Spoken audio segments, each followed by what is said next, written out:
MakingStarWars.net.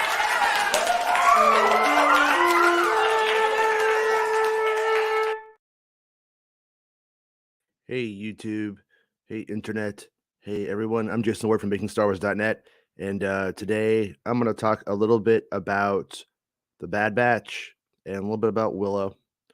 And this show will have spoilers, so if you don't want spoilers from anywhere, this isn't the show for you probably. So I stayed up, watched Bad Batch last night.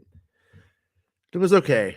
One thing that really annoys me about Bad Batch itself is that we keep having these like the character models don't walk right, which was a problem really early on in the Clone Wars. Hey, I forgot to turn on my lights. A problem early on in the Clone Wars, and it slowly gets better over time, and it's sort of weird to see some of that stuff really coming back into the show. Like it's like, why can't they walk now? Why is there a problem with walking? But there is. It's strange. It's always been a problem, but it's last night's was pretty bad. The episode was better than I thought it was going to be. You know, it was cool seeing, you know, Crosshair, a dig in the life of Crosshair now, which I did appreciate. If you want a spoiler that's being telegraphed to you, if you pay attention to the episode, you will see many hints that Crosshair is going to be one of the first Death Troopers. That Rampart is pushing that agenda, and that he will become one, even down to the green lenses. It's been telegraphed for a long time, but I'm pretty sure that's going to pan out, by the way. So anyways, and then Cody clearly defected, and there was a big mystery at the end of the episode. Like, how did he get out of there? You know, how did he defect, or how did he go AWOL? I mean, him going AWOL doesn't mean he went anywhere. He could still be, you know, he could be in an apartment down the street. Who knows? But I'm going to assume he's going to end up meeting up with Rex somehow and sort of getting on that, you know, clone Underground Railroad towards rebellion or whatever. So, yeah, like overall, I liked it. I don't like Crosshair's performance very much. I don't like that every single thing I do is talking like I'm the most evil guy. It's a little bit like that one guy from the Smurfs, but less jovial. Wouldn't you say, Rob? Wouldn't you say? Jason can't wait 5 minutes. He's got to start the show early. I gotta. I'm gonna 30 minutes today, so I gotta get to everything. Oh, a quickie. I like it. I forgot. I mentioned it yesterday, and then I forgot that the kids get out early. I needed to start an hour earlier today, but I stayed up till like 4 a.m. I had a friend over. Then we went and we watched the Willow. We watched the, what do you call it? And then now I'm like, I'm just behind. So, how was that Willow? Yeah, we'll get to it. We'll get to it. But yeah. So, anyways, yeah, I don't. The Crosshair and Bad Batch, like I said, that voice is dumb. It's too over the top. It's like it's so evil it can't be good, you know? And it's just a little bit like ridiculous. But like I said, that is moving towards him becoming a Death Trooper. So, you know, is what it is. Will he actually go through with the transformation or not? You know, I don't know. But that's where the program's moving towards. And that's what that episode was about. So when you do want to evaluate that episode, that's what you really need to probably look at it like, oh, is this setting up the reason that we need Death Troopers? And then I think it's a fair question to ask yourself. Okay. Is it an interesting idea to have one of your main cast become a Death Trooper? Is that actually interesting? It could be. It could be like Darth Vader. It could be about somebody losing their humanity and then eventually getting it back. There's a way of doing that story really good. Will they do it in the Bad Batch? Will they respect the attention span of children? I don't know. But Seth Nico likes the voice. It's soothing. It's like home. But then Omega teaches them the true value and the true meaning of life, Dave. Of a hardware store? He comes back. Right? To be fair, she tried. and he was like, "Nah, I'm cool, bitch," and then he went about his life. So, you know what I'm saying? But did she get him the red robe? Because that might change his mind. Oh, yeah, they might. Hmm? But yeah, but it's the episode was once again it was neat. I don't think it was Clone Wars good. I think if you watch the episode again or if you watch it for the first time, a lot of the times the music is trying to carry the drama that actually isn't there. That sustained note makes you go, "Oh my god, ominous feelings in my little tummy." That's what it makes you. That's what it makes you feel. And but Acid reflux, huh? yeah, but there were All there were times when it was doing that, and I was like, I don't know if you've earned this, like that music like during Order 66, like right before it when Anakin and Padme are both in the rooms like looking at each other and like looking at the Senate, looking at the Jedi Temple, all of it's there. It's probably the best moment in the prequel trilogy in my opinion. And It that is your kind of opinion. music is used. Yeah, it's right. And and no, and it's like it doesn't have any talking. It's just John Williams and Lucas and the visuals and the actual like emotion that should be there. It's there. But point being is that in that sequence, it does earn that. This episode, I felt like was doing a little bit too much, and it was having to do it because it was just kind of wasn't really going very very far. The episode didn't really go very far. We got Cody back as a good guy, and I'm interested to see if they do anything with that, or if it's just like, oh, sorry, mate, about that Order 66. So, like, isn't interesting because in the original drafts of Kenobi, what they were going to do with Cody was like, he's like, I owe you a life debt. I fucked up. It was like there was something for Cody there. So will they do it? I don't know. But I give the episode a 7 probably. A low 7. I feel like a 6 might be too mean, but I think that it could be a 6 depending on how it follows on what it follows. What follows could make it a 6 in the big picture for me. But right now I'm going to say it's like a 7. I don't understand your scoring system. Is this more like Pilot Wing 64, Excitebike 64, or Wetris? Which one is it? Let's I'm gonna say it's more like a wave race. No, Like, that's the best game on the system. You're fucking nuts. Wave Race is good. I still play it. But it did, yeah. You can play it. You can play it on the Switch. I played it with the kids the other day. I played an emulation on my giant TV to this day. Like, Yeah. No. It is more like a Body Harvest or a Blast Core. It's weird. It's ultimately incomplete because it's just one side of the story. It doesn't feel good as an episode, but it may be good for the season. So it's more Bad Dudes than Contra. Is that easier to understand? Yeah. It's not Double Dragon. It's Bad Dudes. It's Bad Dudes. Yeah. I love Bad Dudes. Don't get me wrong. Do not fucking put those words in my mouth. I love Bad Dudes. I know you didn't play I just by guessing, take it you didn't play much of the 64's library, so I had to take it back a generation. But not like you played the NES library, right? Like, no, I honestly mostly skipped the Super Nintendo era more than anything because of puberty and my dad had a bad girlfriend who took my Super Nintendo back, and then when he finally got me one, I was like, fuck it, I don't want it, that kind of thing. And so I played like Mario and I played Zelda on the Super Nintendo, and then but Nintendo 64 I was all in. I mean, dude, we're talking you about had your own money. Yeah. It's closer to it. Not yet. Yeah. I was only like 15 when it came out, so it was close. But I couldn't work, We were going down to Montgomery Wards. We beat Mario 64 before it came out at Montgomery Wards. That's the worst way to play it. But you get to stand out, right? No, when you're 15, you don't give a fuck. You have no shame. We actually took the kiosk with the Nintendo 64 in it and moved it into a living room in the back. And nobody stopped us. Nobody saw us. And we just hung out in a living room some days. It's hilarious. So, yeah, it was a good time. No regrets on that. So anyways, but speaking of childhoods, Willow is the worst thing to happen since my childhood, probably. Is this more like the Willow NES game or the Willow arcade game? Oh, it's not the Willow arcade game. That was pretty good. Actually, I right. kind of liked both of them, to be honest with you, though. Like they were both they weren't Zelda, but they were there, Those were a big 7, I'd say too. Right. But yeah, so fucking Willow, dude. Like I'm watching it, and to be clear, I like the characters in Willow. Mostly like the actors.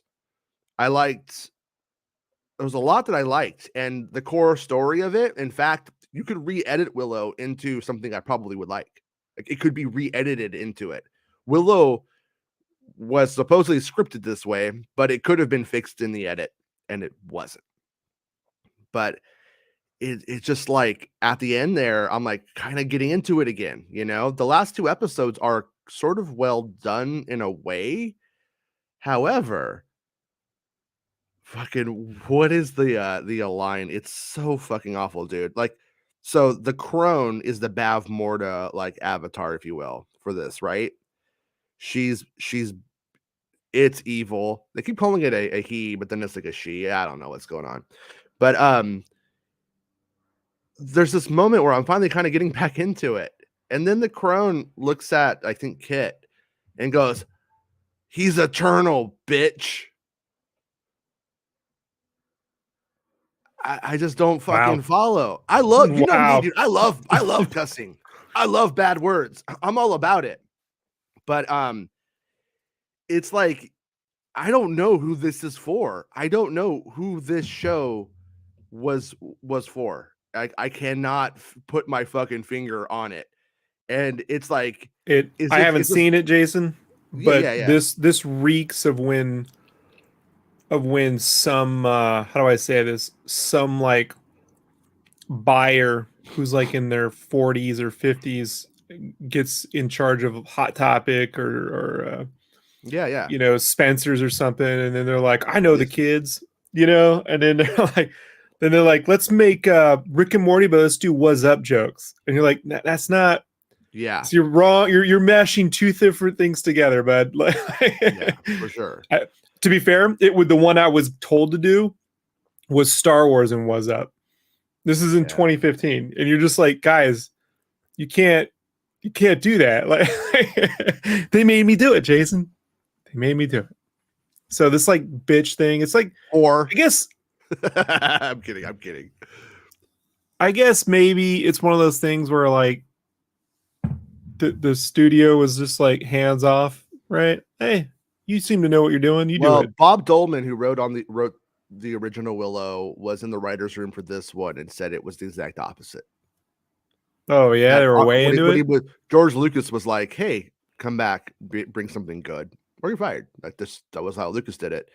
And they were more like they were more putting their fingers in the pie, the whole time. I see. I got it wrong. Yeah. Well, that's what I said. Like, my first reaction was it's like when you got someone old trying to be cool and trendy versus just making it the best version of that. I mean, this is the one thing where it's like you don't need to reinvent. No one's going to be like, "Oh, you got the same tone again. We've already seen that." Like, no, you're better off just keeping the tone. What's funny about Willow is that it's like the tone was fantasy comedy, and the high stakes are in like if Alora doesn't live and that evil will reign, but Willow is a straight man and everybody else is kind of comedy. It's an eccentric world. Fine, that's good. Love it. In fact, love it. This one, Willow's reading off cue cards going, "Oh no, Alora, you must make it to the Eternal City." He doesn't want to be there. And then like everybody else is like, it's funny. And like, it tries to do like the 80s thing, like where they're back to back and they're like talking and they're fighting, but it doesn't do it. It's like they couldn't choreograph it. The directors couldn't pull it off.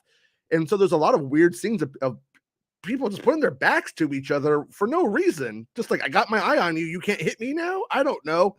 But I mean, in terms of like of like if you want to like say it was like Brave and stuff, like making Kit, like Mad Mardigan's daughter, gay and putting her girlfriend in it and having like that being like one of the prominent love stories of it is good.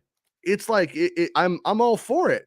But then they end with the Dire Straits song. And it's like, I don't know if it's this tone deaf, but there's a verse in that song that goes, see the little FAGGOT. Oh no. With the earring and the makeup. Yeah, buddy. That's his own hair. The little FAGGOT got his own airplane. The little FH. It's like he's a millionaire. And it's like, why would you pick that for the last song? Like it's weird. Even if Dire Straits, I don't even think owns that anymore. It's like, I disown that. I wish I didn't have that or whatever. But it's like, that was the song that, and so at the end of it, Rob, is it instrumental or is the lyrics actually playing? No, the lyrics are not in the episode. But if you were like let's say a non-binary kid and you're watching Willow, you're like, this show really gets me. Wow, Willow really suggested some good grandpa music I never heard. I'll put it in the playlist, and then you're out, for your run, and you're listening to Dire Straits, and you're like, oh, well, what the fuck? What the fuck, Willow? Like, I just thought it was a bit daft. You know what I mean? A bit like, what are you doing? Like on that one. Especially. You've been hanging out with Bespin daft. Yeah, I have. Yeah, it is. Yeah. It's hilarious. But yeah, like, no, it's disgusting, man, really. Yeah, I mean, it's like, I'm not, I'm not the comedy police or the art police or anything like that. I don't mean to like go around like, oh my God, how dare you?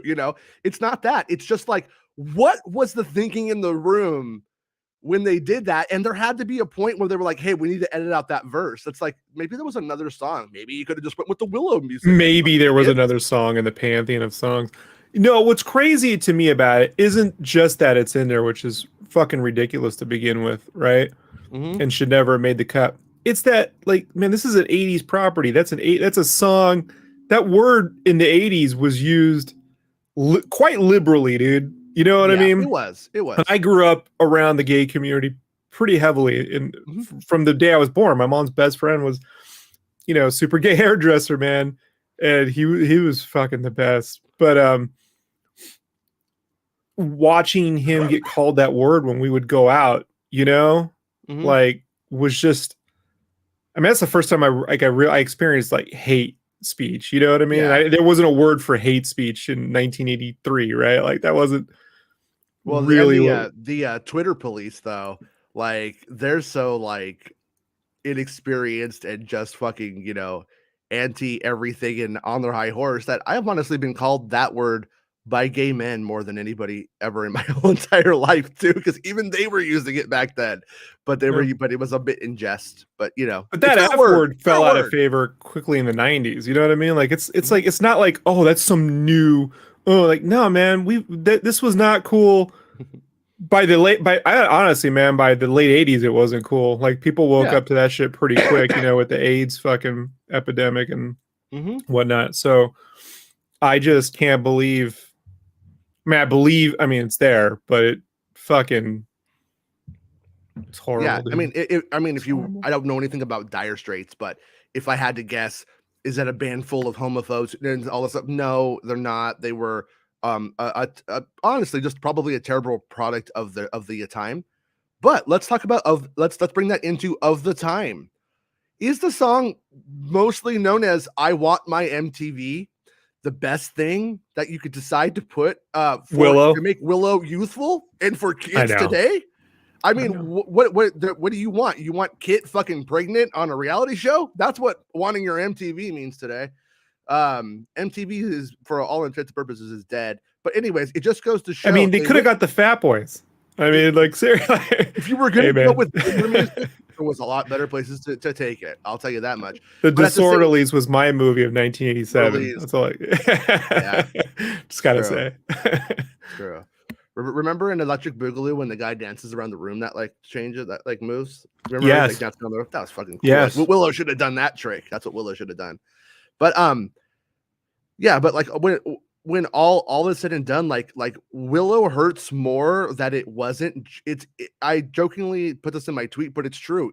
They got the wrong Val Kilmer movie. Like they made this shit Batman Forever. This is supposed to be like Batman '89, and they They Batman didn't Forever. use the F word in Batman Forever or invoke it. I'm not saying that. It's not all about that word. I know. I'm saying it's that it like the way that it used comedy, the way that it decided the characters would speak. And like a lot of people actually have a problem with like Elora Danon's accent being here and Kit's being American and all that stuff. I honestly, I grew up with Highlander. I could get past that personally. You know what I'm saying? Like Kit has an American voice, but she grows up with Elora, and then it's like, and it's just, all the accents are everywhere. I mean, once Sean Connery plays a Spaniard, you can get over a lot of accents. Yeah, and then the guy from who's supposed to be like a Highlander is the Spaniard. It's all confusing in that movie. But it's in this movie or in this series right here, like I could like literally see past it. I could even go with the jokes and with the fact that it's doing like new comedy.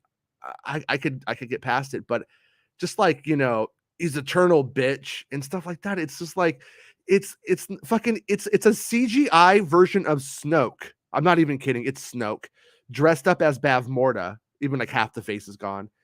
Kind of a Bavmorda, and it meets Snoke. And talking like it's Will Smith kicking an alien's ass in Independence Day.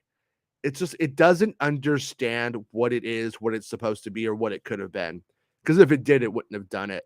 I'll tell you, man, like as a working professional, like my professional take on it is some asshole was like, Stranger Things, we got to put Stranger Things into everything. And I don't mean to harp on like a skeleton crew but I'm just hearing this a lot from Lucasfilm, the Stranger Things, and that bitch bit. It's like, yeah, you have like these Gorgons who can, you know what I mean, like you can do that in that show, but like that's that show. It's I'm not against taking something and trying to reinvent it, but again, when you haven't seen Top Gun since 1986, you don't reinvent Top Gun. You find a way to distill it. You know what I mean? Down into, you know, and to give you the best parts of it and move away the other stuff, you know, like sort of just clarify it a bit, like butter. Yeah, that's it. That's all I needed was I just needed more of what the world that the movie set up. And as the show goes on, it's very much not the world of the movie whatsoever.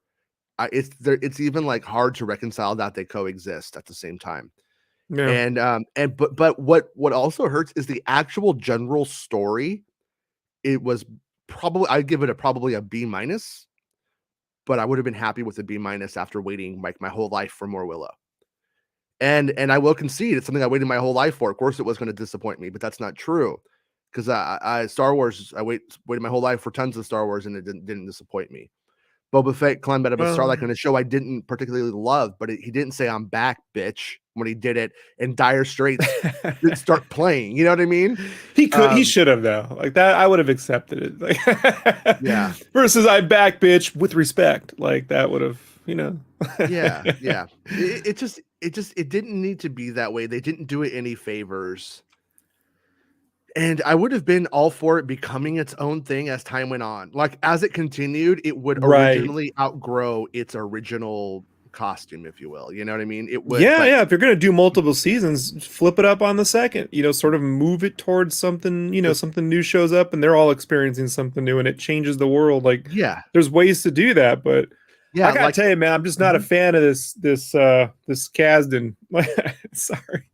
Yeah, can't say. Yeah. I'm not. Yeah. I have to say, my Bummer. Rating on Solo was probably like it was like a low B, and you know, for me, like Return of the Jedi's an A, just to let everybody know how fucking weird I am.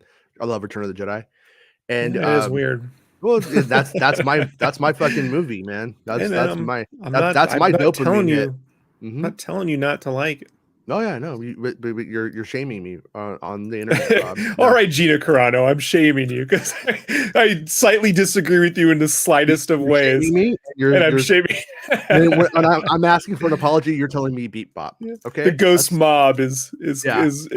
trying to bully you out of the conversation. Yeah. The force ghost mob. Yeah. Thank you, Meg. By the way, I really appreciate that. Yeah, it's nice to meet. Thank you. I'm about staring at the screen when I'm working while we're talking, so Yeah. I don't see everything. Yeah. Well, I mean, I like Doug Name Girl too. It's like I would even say a lot of the Foo Fighters was the Willow show for me. A lot of the Foo I Fighters. like Foo But Fighters. yeah, no. Hey, the first 2 records are really good. After Yeah. that, though, it's like, Well, I don't know what's what going was on here. does the one in '98 count? I mean, if you like My it. Hero or whatever. Yeah. No, that was before. I think that was like 96, wasn't it? No, it's 97. 97, 98, 97, right at the end. 97, yeah. It's my official. Color and the Shape is the peak Yeah. and mostly the end for me. You want to have some fun? Put that on and play 1080 snowboarding on the 64. I'm telling you, like, just play a whole set of the tracks. It syncs up really well. Yeah, and I like Dave Grohl as a person. Seems to be a great guy. You know what I mean? Oh yeah. It's just like, we used to have a joke like in the bands I used to play in and stuff, and it's every time a Foo Fighters song would come out, it's like, dude, you used to be in Nirvana. Come on, but anyways, yeah, Willow, it did things that you can't get past, and then it did them there was no win to it. It wasn't like they went for it and then failed, and I saw like what the win would have been. There was never a world where they went to make Willow young by putting our grandparents' music in it. Like, that was never going to work. That was never going to happen. So there was nothing to win there. And by putting and I'm not somebody who cares about naughty language, but world breaking language, immersion breaking language. Yeah. I mean, did you really think that people are gonna be like, oh fuck yeah, and standing up in the movie theater like it was Will Smith beating up the alien in Independence Day? No, that wasn't gonna happen. So what did you think you were really going to get? And Star Wars Meg, Drain You is the best Nirvana song in all time. In fact, my favorite moment in all of music is, when you have that part, when it's like, and it goes like that, and it goes,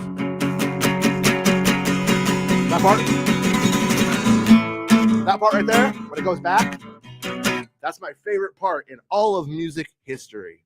I don't think anything has ever given me the dopamine hit of that. But Drain You was Meg's ringtone when I was in primary. I couldn't change it, but it was my gateway to Kurt's music. Yeah, I love Drain. That's whoever was it your parent who put it as your ringtone, because they did a good job. But yeah, that is the Bohemian Rhapsody of Nirvana songs too. Well, maybe Drain You. I think Aneurysm would be the Bohemian Rhapsody probably. But anyways, yeah, so Willow, man, like they brought in Willow. He's not really in it. He's not in it emotionally, physically. He's barely there. The actor's barely there. He's dead behind the eyes. He's reading cue cards.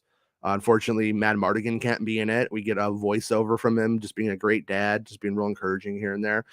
They brought in Christian Slater, who I fucking loved in what he was in. I was like, yes, this gets that, like, he gets that era. He knows what he's doing. I was like, fuck yeah.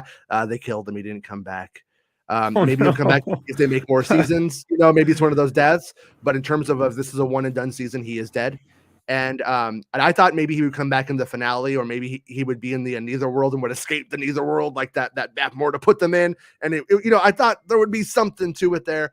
No, that didn't happen. And so it really sucked. It really, really, really sucked. Just really disappointed in it. And I'm not going to make it my personality, hating against Willow. I would say if there's some, gay kid, somewhere, and it's like, this is their show, and like it gives them comfort, and they see themselves, they feel seen when they watch it and that kind of stuff, I'm happy for them. Like truly am. It sucks. It sucks. It had to be at the expense that they couldn't have done that and really honor the movie originally too. But if that happens for them, cool. I'm not telling anybody they should hate it or whatever. But yeah, so I'm gonna say pretty much fuck that show. Your heart was in the right place sometimes, but you didn't think things through. You thought the backstory through, and then that's kind of where we ended up. And maybe someday somebody will do an ultimate edit of that and edit out the really stupid stuff. And but like okay, I wanted to get past it. Okay, before I go on this one, I gotta say, the brownies, classic Willow trope. What did you do? You put him in a rock and roll t-shirt. You killed one. You had him living in fucking General Kell's old village. Fucking stupid. So you touch something classic, then you fucked it up. The death dogs, they just run by once or twice. What the fuck? Okay.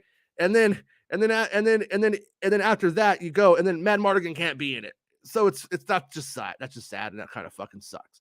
And then basically and then they broke fucking Celendria's wand. Like every single thing that could happen, every single thing that needed to happen, they broke. Meg, thank you for the $5 super chat. Meg's like, this guy needs to get himself some Taco Bell and chill. Jason, could you ask your sources if Goody Pink Thelen from Rebels is in Ahsoka? She's such a cool character. Goody. Oh, is that the one that's aimed after Andy Gutierrez? Is that who that was? I could ask. I could see. Animation stuff is a little bit harder to come by usually, though. Thank you, Meg. But yeah. So hey, what does Xana say? Classic Star Wars Meg sauces. Yeah, oh, can you ask a sauces? I didn't even catch that. My mind fixed it. Can you ask a sauces if good? I like it, Meg. I like it. But I will. I'll see what I can get. Yeah. So, anyways, for me, not my favorite night of Lucasfilm viewing.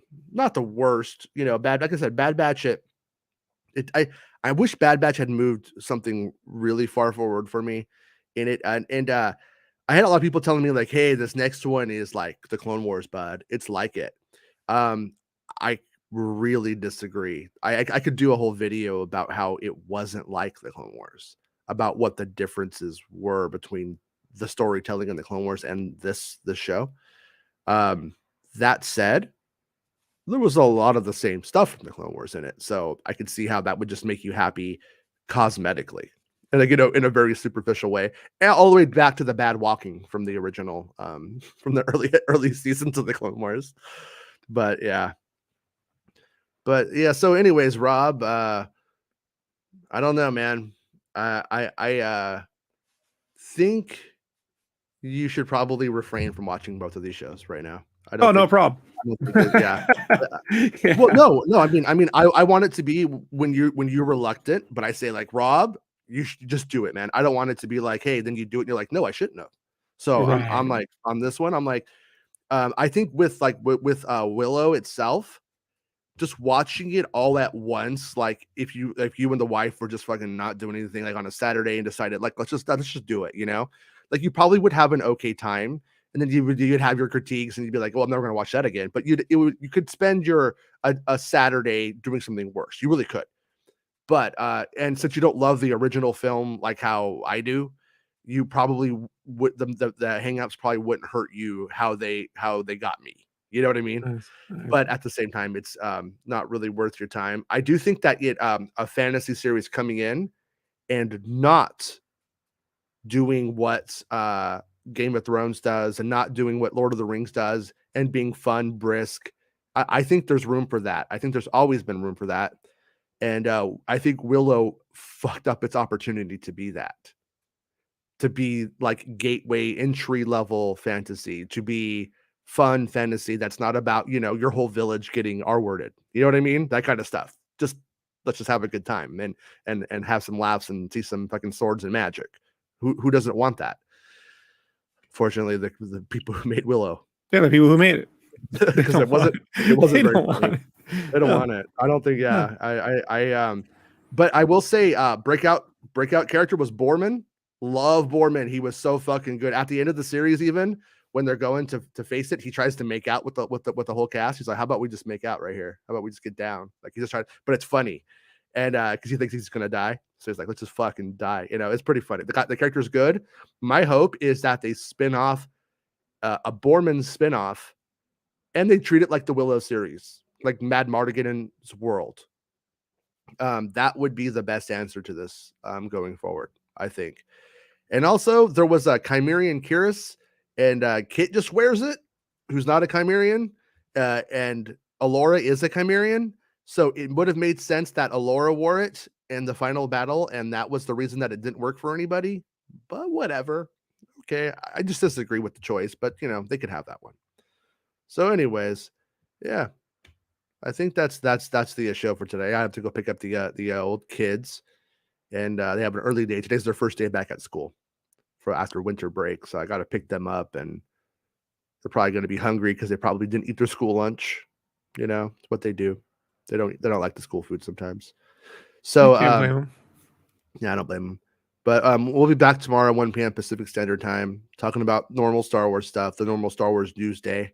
And I'll get I'm starting to get some of the episodes uploaded to the podcast feed. I got a little bit behind, but I'm almost done. They're all going up right now. So I'll make sure to get that extra time we missed today towards that.